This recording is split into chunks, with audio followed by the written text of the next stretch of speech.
एक ऐसा वादा जो जेल की सलाखों, अस्पताल के बेड और झूठे मुकदमों को हराता हुआ सीधे डीएसपी की कुर्सी तक जा पहुंचा। आपकी छात्र जीवन से और अब तक का सफर कैसा रहा? पढ़ने में मैं एवरेज स्टूडेंट था। मतलब पहला प्री और आपको पता नहीं कि रिजल्ट आपका क्या था। मैंने देखा कि हाँ यार, लोग पढ़ रहे हैं, मुझे भी पढ़ना पड़ेगा। लड़की बोलती थी कि भाग एक लोक प्रशासन। बहुत ऐसे कम लोग हैं जिन्होंने अपने पिता को पढ़ते हुए देखा है। जी, मैं जो अभी डीएसपी बना 2023 के एमपीपीएससी के एग्ज़ाम में। आपको जेल भी हुई थी? तारीख थी 14 अक्टूबर 2019। अब जब हम एफआई लिखवाने गए तो उन्होंने भी हमारे खिलाफ एफआई लिखवा दी झूठी। फिर हमें पूरा थाने पे रखा गया। जब सामने हमें जेल भेज दिया। हम तीनों लोगों को हाथ में हथकड़ी डालते हुए निकाल के ले गई। परिवार के अलावा कोई और खड़ा था आपके साथ? आप दूसरी बार भी जेल गए थे? 8 लोग ने मेरे पिताजी को पीटा, लोग मेरी माताजी के पीछे। और वो जो भी वहाँ था, वहाँ पे पुलिस का एएसआई, उसने गड़बड़ी की क्योंकि पुलिस भी उन लोगों से मिली हुई थी पहले से। जबकि ये दूसरी बार आपके माता पिता के साथ मारपीट की घटना थी। एनएसए की कार्रवाई कर दी गई थी, घर जल गया था, एफआईआर वगैरह सब हो गई थी। उन लोगों द्वारा मेरी माताजी, मेरे पिताजी और मेरे भाई का एक्सीडेंट करवाया। पुलिस जिसके साथ अत्याचार हो रहा है उसको थाने में बिठा दे रही है। पूरी कमर की पूरी हड्डियाँ टूट गई थी माताजी की। अच्छा। हाँ, और खून से लथपथ यहाँ पे पड़ी थी। अब ये लोग अगर जिंदा ही नहीं रहने देंगे तो फिर क्या ही करूँगा मैं। और जैसे मैं ठान चुका था कि मुझे कुछ करना है, मैं डीएसपी बन के ही आऊँगा। चंबल का नाम आते ही बागी का नाम आता है जी। तो जहाँ अत्याचार के खिलाफ लोग कहते हैं कि हथियार उठाते थे लोग बागी, तो आपने बागी नहीं बनना सोचा? मैं जेल में गया तो मैंने कहा कि मैं कुछ भी करूँगा, पर अब की बार मैं यहाँ लौट के नहीं आऊँगा। बदला लेना बहुत आसान काम है। लोगों ने भी कहा, दोस्तों ने भी कहा, दो एक ने, कि अब तो एफआईआर होगी, अब तो छोड़ो पढ़ाई, अब तो कुछ और काम करो, कुछ और देखो। चंबल में पानी कम है लेकिन हौसला सूखता नहीं है, और मुझे लगता है कि आपका हौसला अभी तक वैसे ही है, कभी नहीं सूखा, और आप हमेशा ऐसे ही आगे बढ़ते रहेंगे। कोई भी अगर लक्ष्य बड़ा है, आप उसको छोटे छोटे टुकड़ों में बांट के आप उसको कंप्लीट कर सकते हैं। कि आप जहाँ तक आप देख सकते हैं पहले वहाँ तक जाइए, जब आप वहाँ पहुँचेंगे फिर आप आगे देख पाएंगे। अच्छा जी। क्या आपने कभी एक माँ के हथेली पर बेटे के द्वारा लिखा वादा पढ़ा है? एक ऐसा वादा जो जेल की सलाखों, अस्पताल के बेड और झूठे मुकदमों को हराता हुआ सीधे डीएसपी की कुर्सी तक जा पहुंचा। जी हाँ, ये कोई फिल्म की कहानी नहीं है।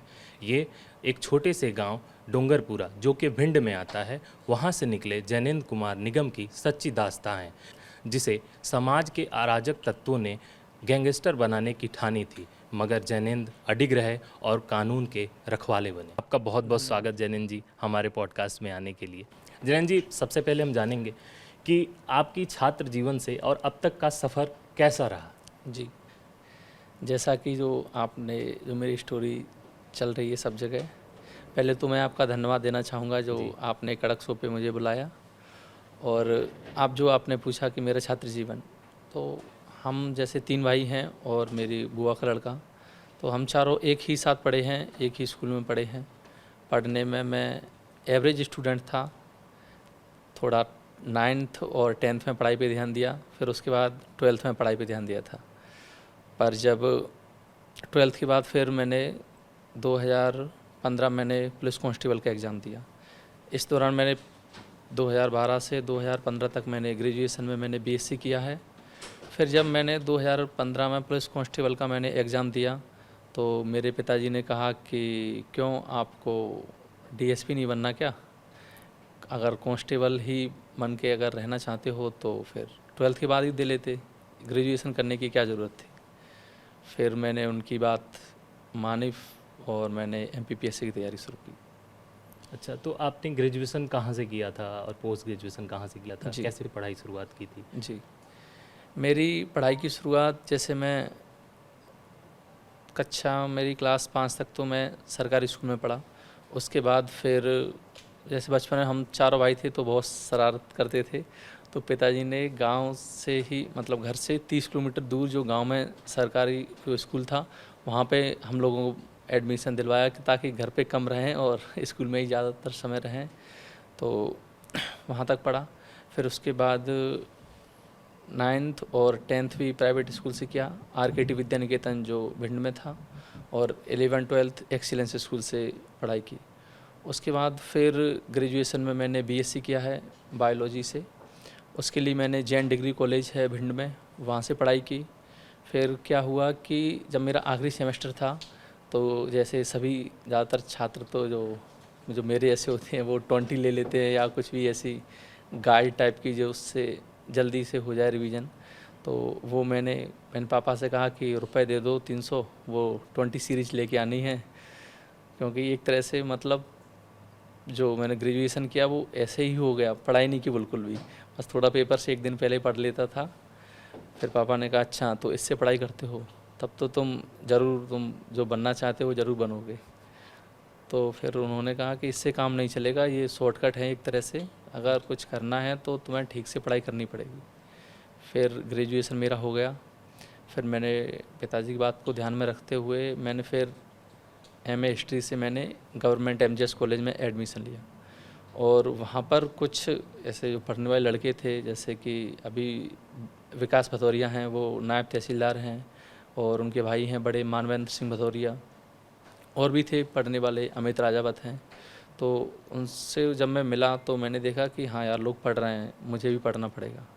फिर मैंने पढ़ाई शुरू की, और फिर 2018 में मैंने पहली बार MPPSC का एग्ज़ाम दिया, जिसमें मैंने क्वालिफ़ाई की। पर जब उसका रिजल्ट आया था लगभग अप्रैल के लगभग, और यही वो टाइम होता है जब गांव में जो अपने किसान हैं तो खेतों में काम करते हैं, मार्च अप्रैल में फसल काटने का और भी काम। तो मैं पिताजी के साथ गांव में मैंने काम कर रहा था मैं। तो पता नहीं चला इसका रिजल्ट कब आया और मेंस के एग्ज़ाम कब हुए। मैं पास हो गया था उसमें, तो दोस्तों ने मुझे बताया कि पेपर कैसे गए मेंस के। मैंने कहा कि कब हुए, मुझे तो पता नहीं। फिर उन्होंने बताया तूने देखा नहीं कि पास हो गया था। तो फिर इस तरह से मेरा ये पहला जो प्री था वो हो गया था। मतलब पहला प्री और आपको पता नहीं कि रिज़ल्ट आपका क्या था। जी। तो फिर आपने फिर आगे फिर क्या, आपको कैसा लगा जब आप भूल गए, आपके परिवार वालों ने क्या बोला कि तुमने PCS प्री निकाला और तुम्हें पता नहीं कि तुम्हारा रिजल्ट कब है, मेंस का एग्ज़ाम का डेट भी चला गया, फिर कैसे खुद को टैकल किया, खुद को कंट्रोल करके फिर से सोचा कि चलो फिर से पढ़ते हैं एक नई शुरुआत से? जी, जब मुझे इसका पता चला था लगभग जुलाई अगस्त के लगभग, जी तब तक मेंस के एग्ज़ाम हो चुके थे। जी। फिर मेरे दोस्त का कॉल आया, जैसा कि मैंने आपको बताया, तो उसने फिर मुझसे कहा कि मेंस के पेपर कैसे गए। मैंने कहा कि मुझे नहीं पता है। फिर मैंने घर पे दादी को बताया कि ऐसे ऐसे हो गया था मेरा, पर मैं मेंस के एग्ज़ाम नहीं दे पाया। तो उन्होंने मुझसे कहा कि कोई बात नहीं, पहला ही तो था, गलती हो जाती है, और तुम गाँव में काम भी तो करते रहे खेती का। तो फिर ऐसी बात चली गई। फिर उन्होंने कहा कि हो जाएगा, मुझे भरोसा है तुम पे, तुम पढ़ाई करो। इससे पहले ही मेरे पिताजी भी 1995 से 1999 तक 5 बार MPPSC मुख्य एग्ज़ाम दे चुके हैं। अच्छा। हाँ, पर जब वो दे रहे थे, तैयारी कर रहे थे अपनी, तब उन पर भी कुछ लोगों द्वारा FIR करवा दी गई, और हम लोग भी पैदा हो गए थे, और पिताजी घर में अकेले हैं, और खेती मतलब पूरी परिवार की जिम्मेदारी उन्हीं के ऊपर थी। तो फिर उन्होंने एक तरह से पढ़ाई अपनी नई आगे रख पाए। पर मैंने खुद उनको पढ़ाई करते हुए देखा था बचपन से ही। जैसे जब अभी तो ये कोचिंग आती हैं, कोचिंग तो पहले भी थी, पर ऑनलाइन क्लासेस पहले नहीं थी। तो जो पहले टेप रिकॉर्डर आते थे ना, उनमें जो कैसेट लगाई जाती थी, तब इलाहाबाद से वो लेके गए थे लोक प्रशासन और समाजशास्त्र, 2 उनके मेंस के सब्जेक्ट थे जो ऑप्शनल के। तो तब मैं 3-4 साल का रहा होऊंगा, तब मैं वो लगा के और मैं सुनता था। उसमें एक लड़की बोलती थी कि भाग 1 लोक प्रशासन, आप आगे पढ़ेंगे हम लोक प्रशासन क्या है। जी। इस तरह से तो तैयारी करते हुए मैंने उन्हीं को देखा, तो उन्हीं से मुझे प्रेरणा मिली। बहुत बहुत ऐसे कम लोग हैं जिन्होंने अपने पिता को पढ़ते हुए देखा है। जी। उनका ही देन है कि आप आज DSP तक पहुंच चुके हैं। जी। लेकिन आप जब DSP बने तो इसके पहले आप किसी पद पे थे, आप किसी अधिकारी पद पे, या फिर आपके पास कोई नौकरी थी? जी, मैं जो अभी DSP बना 2023 के MPPSC के एग्ज़ाम में, इससे पहले मैंने 2020 में मैंने MPPSC का एग्ज़ाम निकाला। उसमें मैं सिविल सर्विसेज में मैं नायब तहसीलदार बना, और अभी मैं वही जॉब कर रहा हूँ। और फॉरेस्ट एक्ट का भी मैंने एग्ज़ाम निकाला, उसमें मैं फॉरेस्ट रेंजर बना था, पर वो मैंने ज्वाइन नहीं की, मैंने नायब तहसीलदार की ज्वाइन की। अच्छा, तो एक बहुत चर्चा की खबर है और बहुत सारी फ़ोटोज़ आपकी वायरल हैं जी, कि आपको जेल भी हुई थी। जी, क्या क्या कहानी थी इसके पीछे? क्या था? कुछ बताएँगे आप हमें? जी। जो मेरे फ़ोटो वगैरह वायरल हो रहे हैं जेल के, तो ऐसा था कि तारीख थी 14 अक्टूबर 2019। मैं और मेरे पिताजी और मेरा मुझसे छोटा भाई, हम तीनों लोग गांव में खेत जोत रहे थे। तो गांव के ही कुछ लोगों द्वारा हमारे साथ मारपीट की गई। और हमारी मतलब जब हम एफआईआर लिखवाने गए तो उन्होंने भी हमारे खिलाफ़ एफआईआर लिखवा दी झूठी, जबकि उस घटना का पूरा वीडियो था कि लड़ाई किसने की, क्राइम किसने किया, मारपीट किसने की। और पुलिस द्वारा एक तरह से झूठी एफआईआर उनकी तरफ से लिख ली ताकि कॉम्प्रोमाइज़ हो जाए, मतलब हम लोग डर जाएं पिताजी कि हमारे पढ़ने लिखने वाले बच्चों पे एफआईआर हुई है, तो एक तरह से मतलब पीछे हट जाएं, सरेंडर कर दें।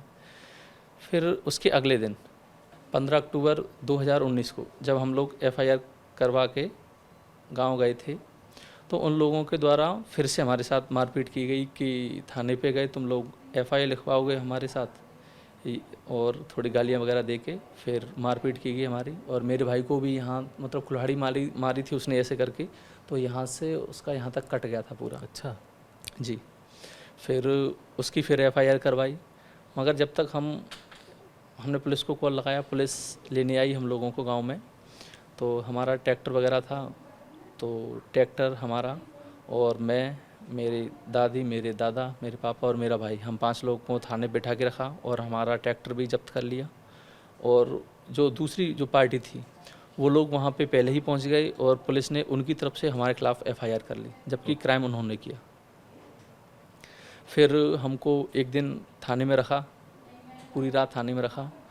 तो रात में मतलब थाना प्रभारी ने पिताजी को ऐसे मतलब गाली वगैरह देते हुए कि तुम क्यों लड़ रहे हो उन लोगों से, क्यों अपने बच्चों का भविष्य ख़राब कर रहे हो, गांव छोड़ क्यों नहीं देते, ज़मीन उनको बेच क्यों नहीं देते, इस तरह से मतलब वो उन्हीं के सपोर्ट में ही थे एक तरह से, थाना प्रभारी भी, पुलिस भी। तो फिर पिताजी ने कहा कि तो हम क्या करें, आप बताओ ना, अगर हम एफआईआर करवाएं या कुछ भी अगर वो गलती करें तो ऐसे ही उनको ज़मीन दे दें, अपनी गांव छोड़ के चले जाएं। फिर हमें पूरी रात थाने पे रखा गया और शाम के टाइम लगभग ऐसे 4 बजे के लगभग हमें कोर्ट में लेके गए और वहाँ पे जज साहब के सामने पेश किया। फिर वहाँ से जज साहब ने हमें जेल भेज दिया। तो जेल मैं, भेज दिया? जी, मैं, मेरे पिताजी और मेरे भाई 16 अक्टूबर को शाम को जेल भेज दिया। तो फिर पुलिस हमें जेल से और वहाँ तक जो कोर्ट की दूरी थी लगभग 1 किलोमीटर या 500 मीटर ही होगी, तो इतनी दूर तक हमें पैदल लेके गई, एक तरह से जैसे अभी आजकल जो ट्रेंड चल रहा है हाँ, कि हाँ। अपराधियों का जुलूस फ़ोटोज़ है निकाल के आपकी, लेके जाते हैं हथकड़ी हाथ लगा में के। हथकड़ी जी, लेके आपको पुलिस लेके जा जी, रही है, ऐसे? जी। तो वैसे ही हम तीनों लोगों को हाथ में हथकड़ी डालते हुए निकाल के ले गई और वहीं रास्ते में मेरा कॉलेज ही मिलता है, तो दोस्तों का उधर से ही निकलना हुआ। और भी मेरे जो जूनियर सीनियर थे तो वो सब देख रहे कि भाई इसने क्या कर दिया, इसने क्या क्राइम कर दिया। और मतलब उनको पता था कि मैं एमपीपीएससी की तैयारी कर रहा हूँ। तो उनमें से एक मेरे पास आया और बोला कि चलो अब ठीक है, अब तो ख़त्म हुई तैयारी। अच्छा। जी, अच्छा, तो जब ये सारी चीज़ें हो रही थी, जी, तो क्या आपके साथ कोई परिवार के अलावा कोई और खड़ा था आपके साथ? कोई दोस्त, कोई भी व्यक्ति ऐसा था जो आपके परिवार के साथ उस पूरे वक़्त में आप लोगों के साथ खड़ा था? जी, जी। जैसे मेरी बुआ, मेरे बुआ फूफा, वो एक तरह से एक, मैं ये कहूँगा कि मैंने उन्हें हमेशा अपने मम्मी पापा के समान ही माना है। वो रहे और कुछ थोड़े 2-1 रिश्तेदार भी थे, वो रहे। और पिताजी जैसे सामाजिक कार्यकर्ता हैं, तो उनके साथ भी उनसे जो लोग जुड़े थे, जो लड़के, वो हमारे साथ खड़े रहे। अच्छा। और आपकी एक और खबर है कि आप दूसरी बार भी जेल गए थे। जी, वो कब और कैसे? जी। दूसरी बार जब, जैसे जो पहली एफआईआर उन्होंने मेरे खिलाफ़ करवाई, उसमें मैं 16 अक्टूबर को जेल गया। फिर क्या हुआ कि उसके 2-3 महीने बाद जब मेरी माताजी और मेरे पिताजी गांव गए थे, क्योंकि हमारी गांव में जैसे गांव से जब आए थे तब एक तरह से उन्होंने मार पीट के भगाया था गांव से, तो ना तो घर में ताला लगाया था ना कुछ था, तो एक तरह से देखने के लिए गए कि घर में सब कुछ रखा है या नहीं, तो लॉक वगैरह लगा के आ जाए। तो जब वहाँ पे गए तो उन 12 लोगों द्वारा मेरे माताजी पिताजी को घेर के, गांव से थोड़ा निकल के जब वापस आ रहे थे तब घेर के उनके साथ मारपीट की गई, और जैसे 8 लोग ने मेरे पिताजी को पीटा खेत में पटक पटक के, जैसे बंदूक आती है जो, तो उसमें जो पीछे लकड़ी का वो होता है हाँ। बट, उससे उन्हें मारा गया, और लाठी जो उसमें नीचे लोहा लगा रहता है ऐसे छल्ले टाइप जी की, जी जी। तो उनसे मारा गया, पीटा गया। और 3 लोग मेरी माताजी के पीछे कि ऐसे जाति सूचक गालियाँ देते हुए कि पकड़ो इसको, इसका रेप करेंगे ऐसे, और मेरी माताजी आगे आगे भागती हुई जा रही थी, वो 3 लोग उनके पीछे पीछे भागते हुए जा रहे थे। और उन फिर जैसा पिताजी ने मुझे बताया कि जब वो लोग पीट लिया उन्होंने पिताजी को, फिर जो बंदूक थी, जैसे वो अवैध हथियार रखते हैं गांव में, वो लोग अवैध हथियार रखते हैं। इससे पहले भी उन लोगों के पास, जैसे जो बॉर्डर मूवी देखी आपने, जी तो सुनील शेट्टी जब उसमें गन चलाता है, वो जी जी लाइट मशीन गन, उसकी जी। स्प्रिंग खराब हो जाती है, जी। वो भी मेरे गांव में 2 हम्म, एक समय पे उन लोगों के पास थी। अच्छा। हाँ, वो चोरी के हथियार थे, आर्मी से चुराए गए थे, हम्म, वो भी थी उन लोगों के पास। फिर प्रशासन को इस बात की खबर थी? ये तो मुझे नहीं पता कि खबर थी या नहीं थी, पर पता सबको है कि उनके पास थे। और फिर एक डकैत थे, मैं उनका नाम तो नहीं लेना चाहूँगा, उनको जी। फिर 5-5 लाख में वो बेची गई थी वो मशीन गन। अच्छा। तो आप समझ सकते हैं कितने खतरनाक आदमी है वो।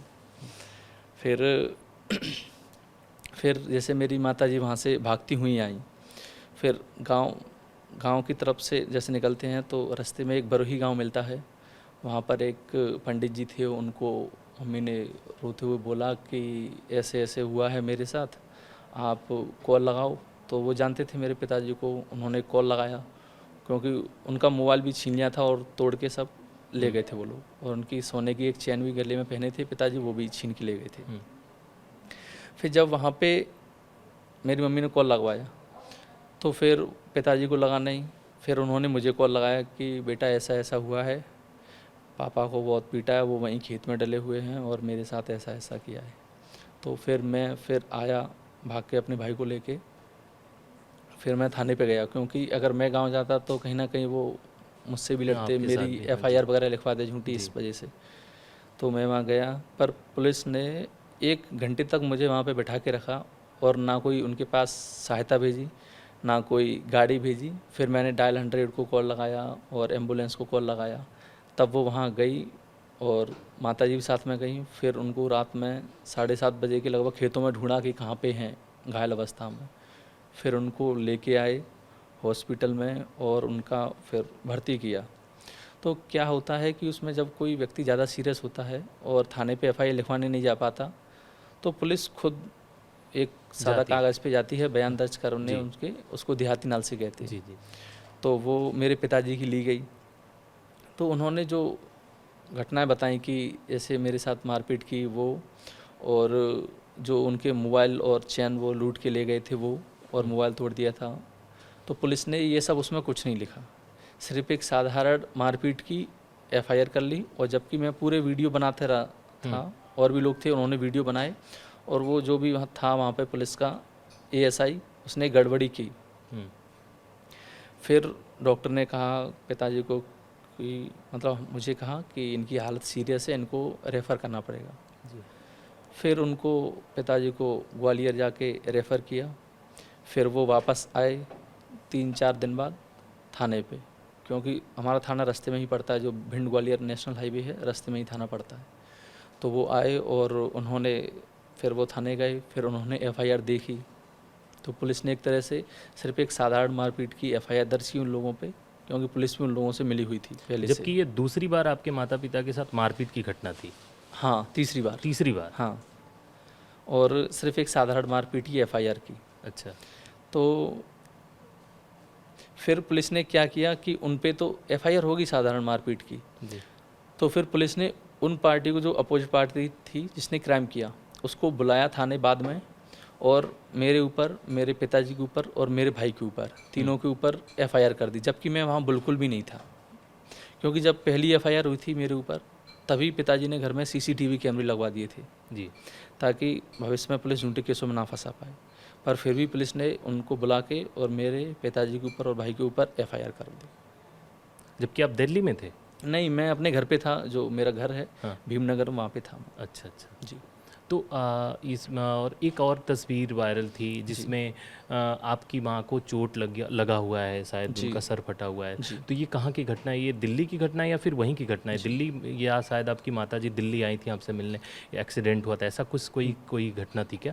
जी, वो मैं आपको बता रहा हूँ। जब ये बात है जून 2021 की, जब मैं इंदौर था और एमपीपीएससी की तैयारी कर रहा था। क्योंकि इससे पहले मैं जब दिसंबर 2020 में पुलिस ने मुझे जो दूसरा क्राइम की जो एफआईआर मेरे ऊपर की थी, उसमें मुझे अरेस्ट किया था और मेरी 8 जनवरी 2021 को मेरी बड़ी बुआ जी ने मेरी ज़मानत करवाई।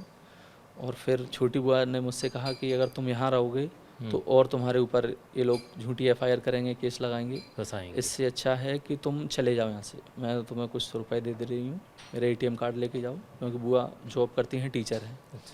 तो उन्होंने कहा कि तू दिल्ली चला जा या इंदौर चला जा, कहीं भी चला जा, पर यहाँ मत रहे, अहमदाबाद चला जा, मुंबई चला जा, बस कुछ भी काम कर लेना, पर तू यहाँ मत रुकना, क्योंकि फिर से तू कुछ नहीं करेगा, फिर से केसों में फंसाएंगे। तो मैं इंदौर चला गया और मैंने वहाँ पे पीएससी की तैयारी शुरू की। तो ये बात है जून 2021 की। क्योंकि मेरा इस समय तक मेरा घर वगैरह जला दिया था उन लोगों ने। मेरे पिताजी पर भी प्रशासन द्वारा एनएसए की कार्रवाई कर दी गई थी और मेरे भाइयों पर एफआईआर, मेरे पिताजी पर, मेरे ऊपर। तो एक तरह से कुछ भी नहीं था हाथ में। हाँ, आपके पास तो उस समय कुछ समझ में नहीं आ रहा होगा। हाँ। आप क्या करें, कैसे रहें, आगे की तैयारी कैसे होगी? माँ बाप भी दिख रहे थे, आपका करियर भी दिख रहा था। इन दोनों के बीच में आपने कैसे खुद को अडिग रखा आगे बढ़ने के लिए, अपने लक्ष्य को पाने के लिए? जी। तो जैसे कि कुछ मैंने आपको बताया कि सब तो कुछ घर जल गया था, एफआईआर वगैरह सब हो गई थी। और मेरे पिताजी भी एक तरह से सामाजिक कार्यकर्ता हैं, थोड़ी उनकी पॉलिटिक्स में भी इंटरेस्ट है।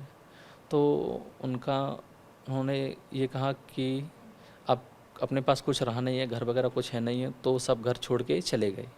माताजी, पिताजी और मेरे मुझसे छोटे दोनों भाई, और मैं इंदौर पीएससी की तैयारी कर रहा था। अच्छा, सारा परिवार इंदौर शिफ्ट हो गया? नहीं, हाँ। वो घर छोड़ के चले गए। घर मतलब एक तरह से जो आपका पैतृक आवास था, हाँ। वो आपने ये जो सारा कुछ हुआ, इसके बाद आप वो पैतृक आवास छोड़ के आपका पूरा परिवार कहाँ शिफ्ट हुआ फिर? जो मेरा भीमनगर में भी घर हाँ है। हाँ जी। अच्छा, हाँ, दूसरा कहीं दूर पे जो जी। होगा वहाँ पे? एक गांव में है और एक उधर है भीमनगर में। अच्छा तो वो भी घर पे उन्होंने ताला लगा के और घर त्याग दिया एक तरह से। अच्छा। सिर्फ कपड़े थे उनके पास, खाने पीने को कुछ बर्तन वगैरह थे, और रास्ते में जाते, जहाँ शाम होती वहाँ रुक जाते। और उनका ये था विचार कि पूरे 4-5 साल तक पूरा देश घूमना है पैदल। और उसके लिए उन्होंने जैसे अब जिस सब्जी पे जो व्यक्ति ठेले लगाते और फल के, ऐसा एक ठेला बनवाया था और उस पर ही अपने खाने पीने का सामान और उसी पे रखा रहता था। जी जी। तो यही बात है दिल्ली की। अच्छा, दिल्ली की। हाँ।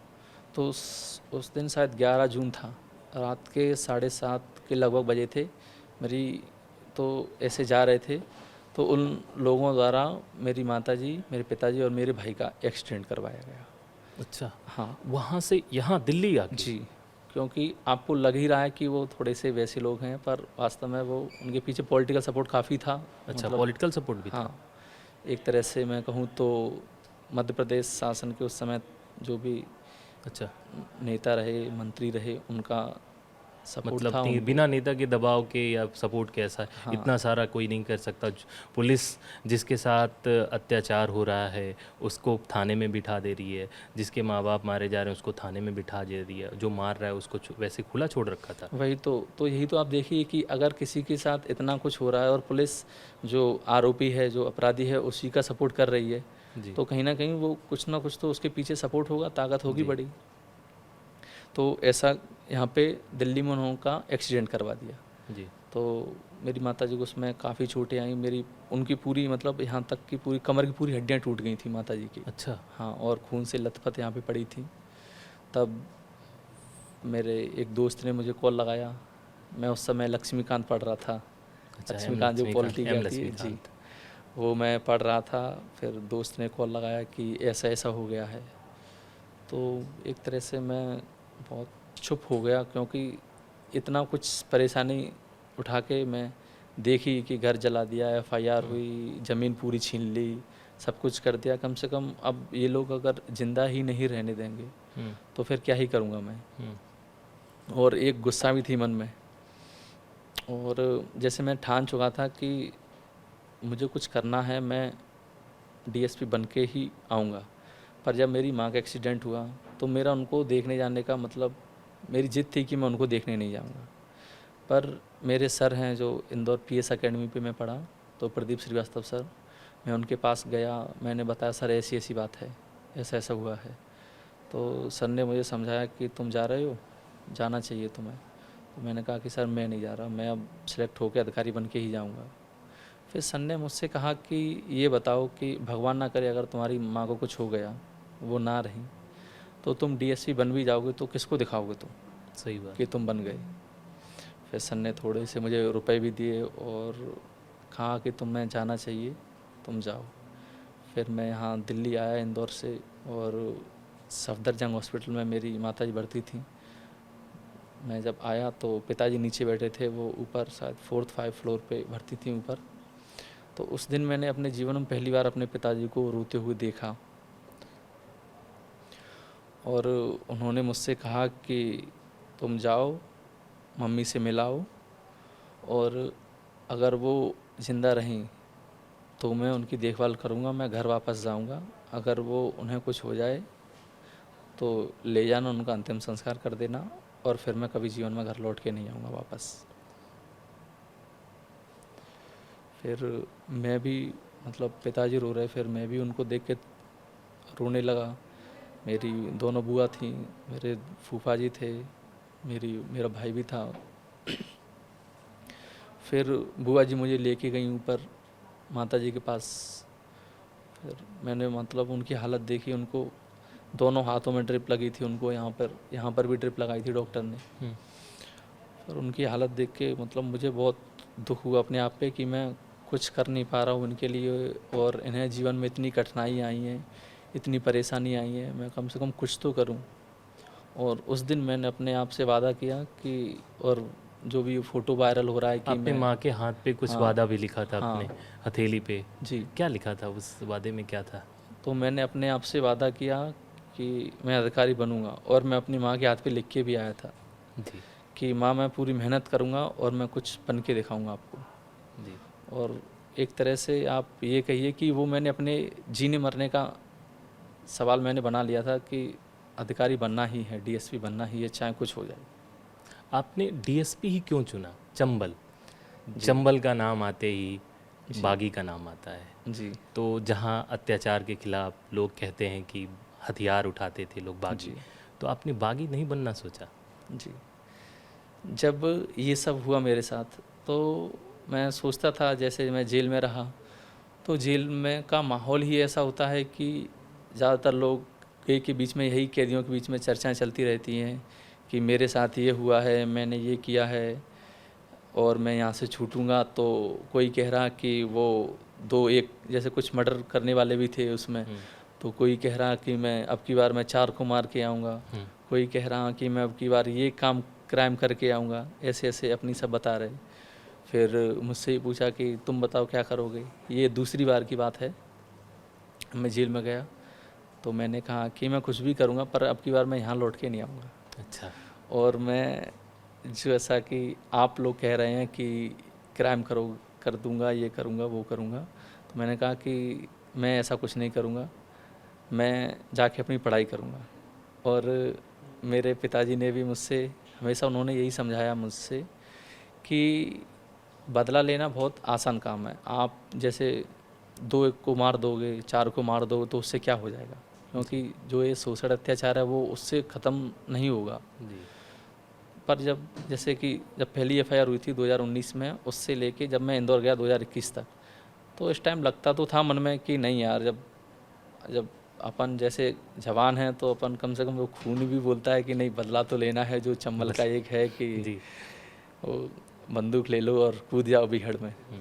तो ऐसा रहता था, पर मेरे पिताजी ने मुझे हमेशा यही समझाया है कि नहीं, बदला लेना बहुत आसान काम है, बहुत सरल है, कोई भी ले लेगा, जी। पर तुम बदलाव लाने की कोशिश करो। अगर तुम कुछ करना ही चाहते हो मेरे लिए तो बस मुझे पढ़ के दिखा दो। अच्छा। तो वो मुझे बातें सब याद हैं। कहीं ना कहीं मुझे लगता है कि ये परिस्थितियां रहीं जो जिनकी वजह से आज मैं यहाँ तक आ पाया हूँ। और मुझे लगता है कि इन सब चीज़ों में आपके पिताजी ने आपको मोटिवेट करते रहे कि बेटा अभी भी हमें गलत नहीं करना है, जी। अभी भी हमें सही रूप से ही जाना है, तुम अधिकारी बनो, फिर हम जो कुछ भी होगा, जो जो जो एक नेक्सस बना हुआ है इसको आप अधिकारी बन के ख़त्म करेंगे।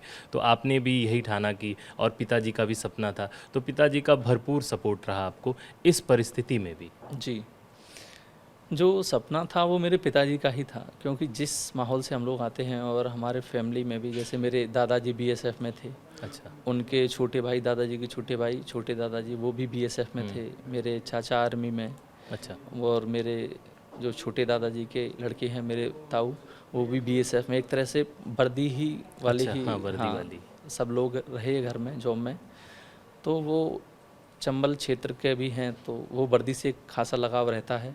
और मेरे पिताजी ने भी तैयारी यही सोच के की थी कि उन्हें डीएसपी ही बनना है।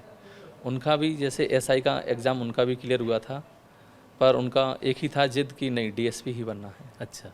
तो हो सकता है कि वहीं से मुझे जो प्रेरणा मिली और मैंने उसको अपना सपना बनाया।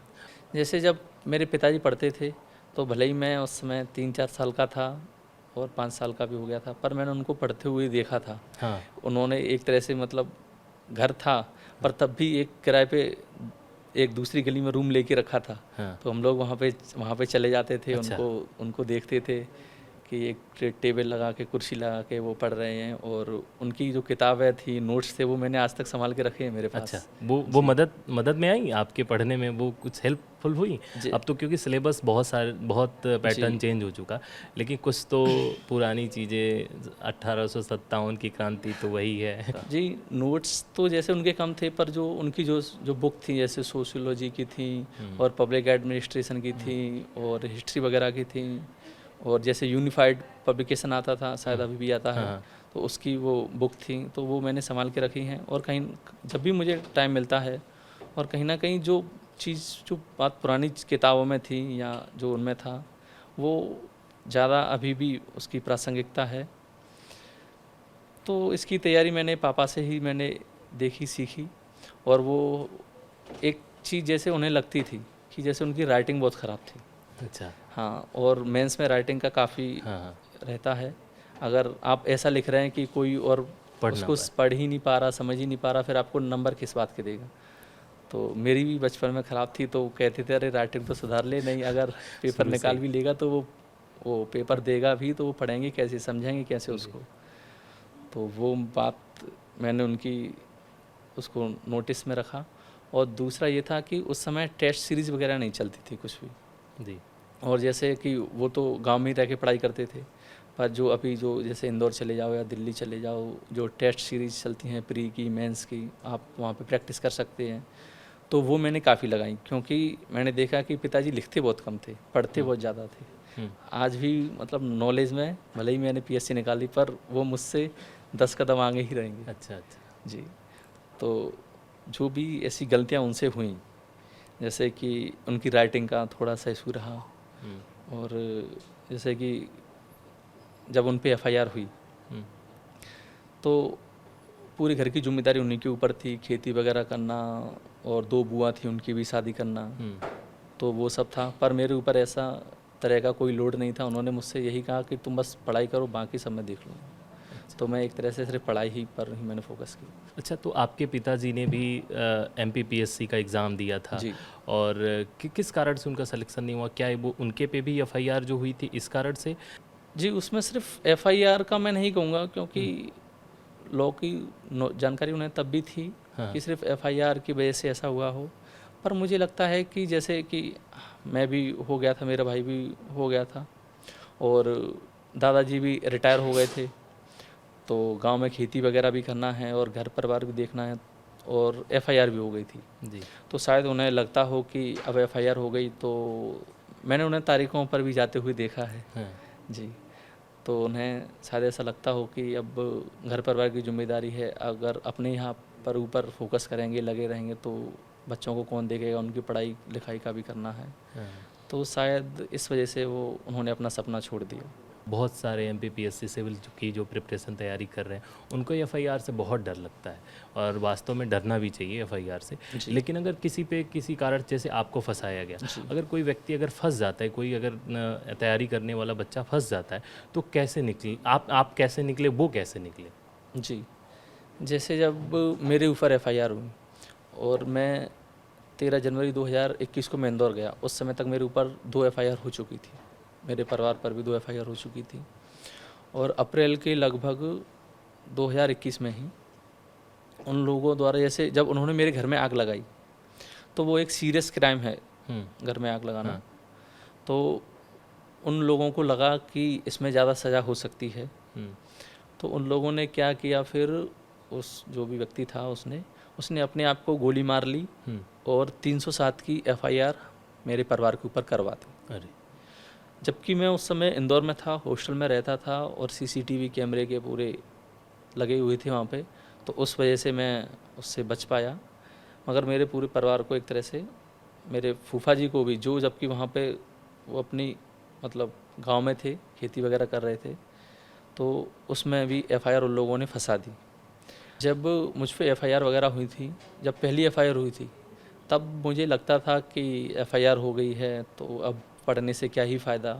और जो कुछ लोगों ने भी कहा, दोस्तों ने भी कहा, दो एक ने, कि अब तो एफआईआर होगी, अब तो छोड़ो पढ़ाई, अब तो कुछ और काम करो, कुछ और देखो। पर मेरे पिताजी ने मुझसे यही कहा कि तुम पे सिर्फ एफआईआर हुई है, अभी क्राइम तुमने किया है ऐसा साबित थोड़ी हुआ है। हाँ। फिर जब दूसरी एफआईआर हुई तो तब लगता था कि हाँ 2 हैं, एफआईआर 2 हो गई हैं, अगर एक में बच जाऊंगा तो एक में सज़ा हो जाएगी या नौकरी नहीं मिलेगी। फिर जब मतलब काफ़ी पिताजी ने समझाया, बैठ के समझाया पूरा कि ऐसा नहीं होता है, कोई भी अगर एफआईआर तो कोई भी किसी की करवा सकता है, पर क्राइम जब उस व्यक्ति ने किया ही नहीं है तो साबित कैसे होगा। सही बात।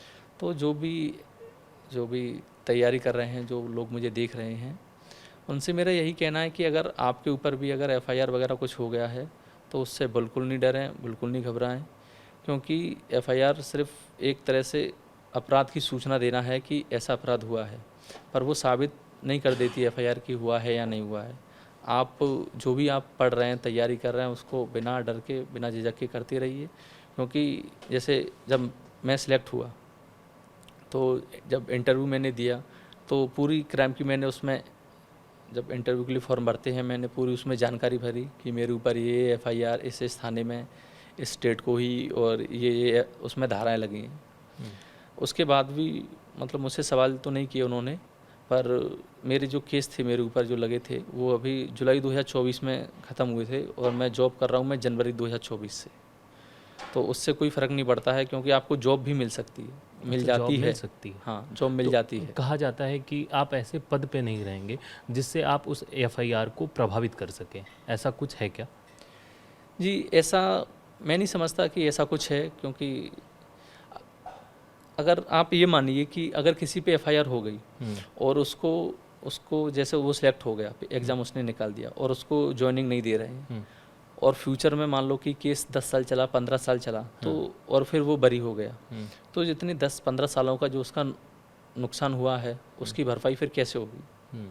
तो इसमें ये रहता है बेसिक कि जब क्राइम साबित हो जाएगा, आपको जॉब मिल जाती है, जब क्राइम साबित हो जाएगा, अगर आपने किया है और कोर्ट ने आपको दोषी ठहराया है, तो उसी दिन से आपकी जॉब चली जाएगी, और आपका अगर नहीं है, आप बरी होते हैं, तो आप करते रहेंगे जॉब। अच्छा, ये और एक आपके चंबल की कहावत है कि चंबल में पानी कम है लेकिन हौसला सूखता नहीं है, और मुझे लगता है कि आपका हौसला अभी तक वैसे ही है, कभी नहीं सूखा, और आप हमेशा ऐसे ही आगे बढ़ते रहेंगे। और मैं अभी एमपीपीएससी का फॉर्म भी आ चुका है शायद अभी, तो आप अभी तैयारी करने वाले छात्रों को, एस्पिरेंट्स को क्या क्या कहना चाहेंगे इस अभी से तैयारी शुरू करने के लिए, किस प्रकार से तैयारी करनी चाहिए, इस पर आप क्या कहेंगे? जी, पहला तो जो आपका चंबल का पानी वाला था, वो मैं बताऊं कि हाँ, ये सच है कि जिस तरह का वो क्षेत्र है, जिस तरह की वहाँ की मिट्टी है, तो कहीं ना कहीं वो ऐसे लोगों को पैदा करती है जो संघर्ष करते हैं, जो जो मतलब अन्याय अत्याचार के खिलाफ जो खड़े होते हैं। जैसे जो डकैत हैं, जो चंबल की एक समस्या रही, पर मैं उन्हें बागी कहना चाहूँगा, क्योंकि जब उन लोगों के खिलाफ जब उन पे अत्याचार हुआ, शोषण हुआ उन लोगों का, तो तब उन्हें पुलिस से, कानून से उन्हें इंसाफ नहीं मिल पाया। फिर उन्होंने मजबूरी में हथियार उन्हें उठाने पड़े। और एक एक थे, डकैत थे वहाँ पे बागी, तो वो कहते थे कि चंबल में तो बागी होते हैं, असली डकैत तो पार्लियामेंट में बैठे होते हैं। जी। और जो अभी पीएससी की जो वैकेंसी आई हैं, मेरा सभी स्टूडेंट से यही कहना है कि आप तैयारी कीजिए, आप लगे रहिए। जब मैं कर रहा था तो ये लगता था कि यार बड़ा है चीज़, मतलब बहुत कठिन है, प्री है, मेंस है, इंटरव्यू है। तो आप अगर कोई भी अगर लक्ष्य बड़ा है, आप उसको छोटे छोटे टुकड़ों में बांट के आप उसको कंप्लीट कर सकते हैं। जैसे कि मैं आपको एक कहावत है, कहानी है, जो मेरे पिताजी ने मुझे, जब मैं इंदौर जा रहा था तब उन्होंने यहीं दिल्ली में सफदरजंग हॉस्पिटल मुझे वो सुनाई थी, वो मैं आपके साथ शेयर करना चाहूँगा। जी। एक सन्यासी थे, एक महात्मा, उनके 2 शिष्य थे। जी। तो उन्होंने पूरी गुरुकुल में रह के उन्होंने पूरी पढ़ाई की, 2 छात्रों ने।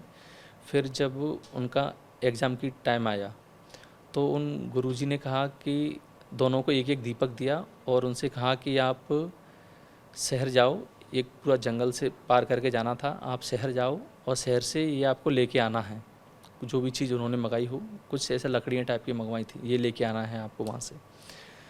तो दोनों वो शिष्य चले गए।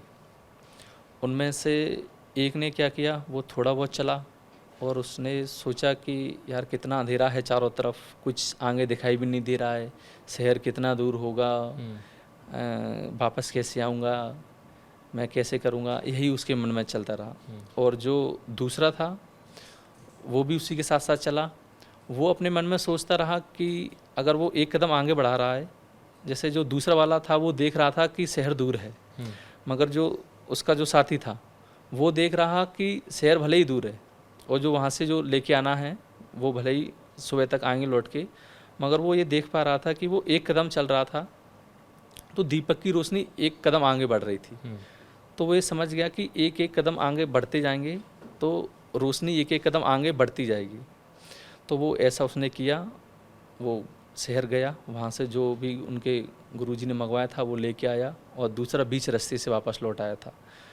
तो फिर उनके गुरुजी ने कहा उनसे कि यही अंतर है कि ये पास हुआ है, तुम फेल हुए हो, क्योंकि तुम पूरा वहाँ तक देख रहे थे और उसके बीच में जो भी कठिनाइयाँ आ रही तुम उसको देख रहे थे, और जबकि जो ये पास हुआ है वो देख रहा कि मैं एक एक कदम आगे बढ़ा रहा हूँ और चीज़ें होती जा रही, मंजिल तक पास पहुँच रहा हूँ। और जैसे कि मैं आपको बताऊँ, मैंने अपने मोबाइल में भी ऐसी मैं चीज़ें लिख के रखता हूँ।